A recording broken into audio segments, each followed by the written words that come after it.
Hello, good morning guys. तर welcome to my first vlog. तर आपण त्याची सुरुवात करूया. श्रीमंत दगडूशेठ हलवाई गणपती मंदिरच्या दर्शनापासून. पुण्यात कंटिन्युअस पाऊस चालू आहे. 1 तारखेपासून तर सारखाच पाऊस चालू आहे. असं काय नाही, एखादा तास थांबतो की परत चालूच होतो आहे. सो दिवसाची सुरुवात आपली छान झाली आता गणपतीच्या दर्शनाने. मी उठते 6:30च्या दरम्यान, तर बघा बाहेर पाऊसच चालू आहे. छान सकाळ सकाळ असं पाहिलं ना, एकदम फ्रेश फील झालं. मग त्याच्यानंतर वॉशरूम वगैरे आल्यानंतर म्हटलं वेट चेक करावं, कारण की खूप गेन झाल्यासारखं वाटत होतं. बघतो तर काय 70.20 ग्रॅम. अरे म्हणजे 2 महिन्यामध्ये माझ्या लास्ट 63 होतं. 7 किलो वेट गेन झालं. आणि हे कशामुळे माहिती, फक्त स्ट्रेस, डाएटकडे लक्ष नाही दिलं त्यामुळे झालेलं आहे.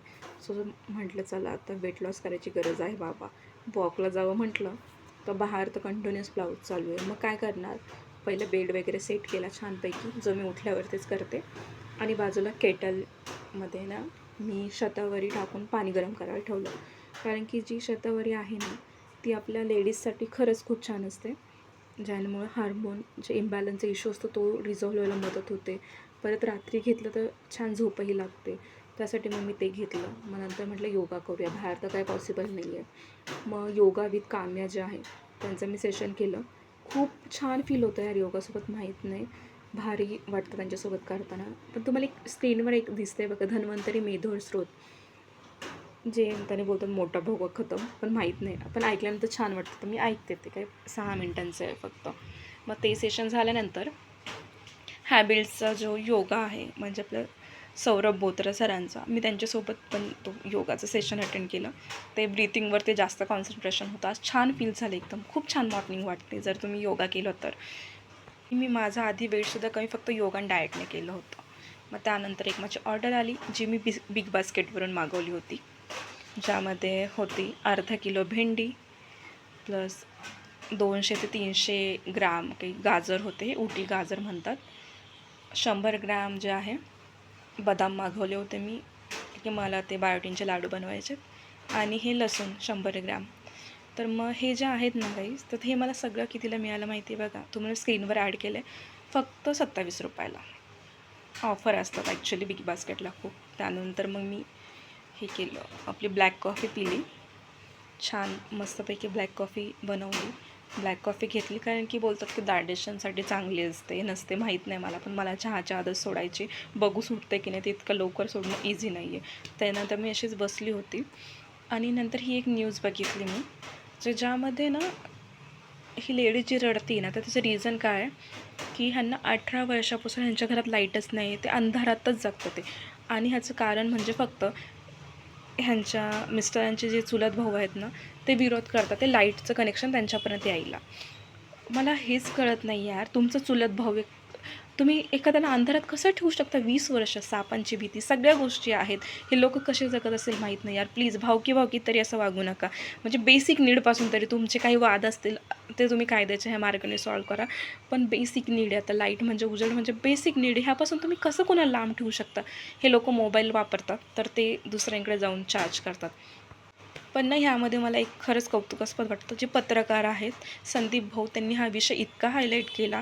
आणि ना मग त्यांच्यासाठी मदतीला जे आलेले सूरज भाऊ, ह्या दोघांनी मिळून ह्यांच्या घरात एक सौर पॅनल बसवलं, ज्या थ्रू यांना ना 2 जे सौर ऊर्जेचे बल्ब त्यांच्या घरात लावलेत, ज्यामुळे ह्या माऊलीच्या घरात उजेड आलं आहे. आणि ह्या इतक्या खुश झाल्या, ज्यावेळेस त्यांच्याकडे लोक मदतीला जायचे आणि ते खरंच म्हणजे आम्हाला 1 रुपयाची मदत नको, फक्त आमच्या घरात लाईट येऊ द्या. म्हणजे किती प्रामाणिकपणा आहे ह्या लोकांच्या आत. म्हणजे हे बघा, मी त्यांना ओळखत नाही किंवा हे बोलू शकत नाही पण प्रामाणिक वगैरे, कारण की त्यांच्या विरुद्ध ते चुकीचे आरोप करतात. पण त्या माऊली खूप खुश झाला. खरंच मला ते कौतुक वाटतं त्या पत्रकाराचं, ज्यांच्यामुळे हा प्रॉब्लेम सॉल्व्ह झाला. मग लंचमध्ये जे आहे मी म्हटलं तर काहीतरी हेल्दी खावं, वेट तर एवढं वाढलं आहे. मग म्हटलं नाही तर चालू करायचं डाएट. मग प्रोटीनसाठी, आणि हे प्रोटीनसाठी मी व्हेजिटेरियन आहे, तर मग मी पनीर फ्राय बनवलं, ज्यात 2 सिमला मिरची, 2 छोटे बेबी टोमॅटो होते आणि 125 ग्राम पनीर होतं. छानपैकी फ्राय केलं, मस्त एकदम छान. मॅगी मसाल्यामुळे त्याला छान चव येते. मी थोडासा मॅगी मसाला टाकला, भारी वाटलं ते. खाल्लं तर फुल झालं. मग म्हटलं संध्याकाळीसाठी काय, तर म्हटलं एक होल मूग डाळ खिचडी बनवावी. तर त्यासाठी मी मूग भिजू घातले होते, तर कोमट पाण्यामध्ये मी भिजू घातले. मग थोडी दुपारची कामं केली, होतंच जरा स्टडी वगैरे होता मला. मग मी 5 वाजले, मला चहा प्यायची खूप क्रेविंग झाली आणि पाऊस चालू होता बाहेर. म्हटलं नाही जाऊ द्या, क्रेविंग होती, पिणं इम्पॉर्टंट आहे. सो मग मी मस्त गवती चहा आलं वगैरे किसून मस्त चहा पिली. मग म्हटलं तर चला चालायला जाऊ, चहा पिले, ते कॅलरीज तर बंद करायला हव्यात. मग म्हटलं चहा प्यायला बाहेर जावं, चहा पिऊन बाहेर वॉकसाठी जावं. मग गेली तर बघते गार्डनमध्ये आत्ता तर पाऊस थांबला होता, इतकी गर्दी नव्हती, तरी पण जे रेग्युलर येतात ते येतात एक्झरसाईजला.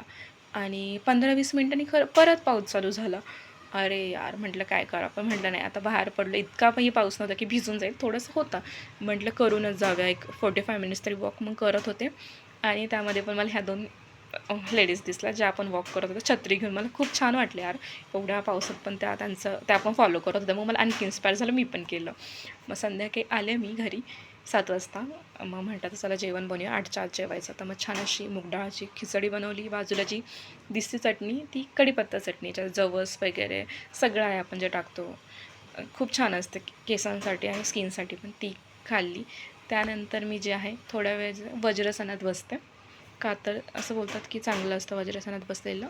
मग ते वज्रासनात बसल्यानंतर मग थोडं डायजेशनला हेल्प होते. तुम्ही 5 to 10 मिनिट्स पण बसू शकता, ज्याने असं बोलतात की 15-20 मिनिट चालल्याचा तुम्हाला बेनिफिट होतो. मग परत मी थोडा माझा स्टडी होता तो केला 1-2 तास. आणि मग मी रात्री असं ठरवलं की 11पर्यंत झोपायचंच. मग मी 10ला झोपायला गेली. मला झोप येत नव्हते, थोडेसे विचार चालू होते डोक्यामध्ये, पण मग मी सहज श्वास घेत काउंट करत मला झोप कधी लागून गेली माहीत नाही. परत मग मी छानपैकी झोपले.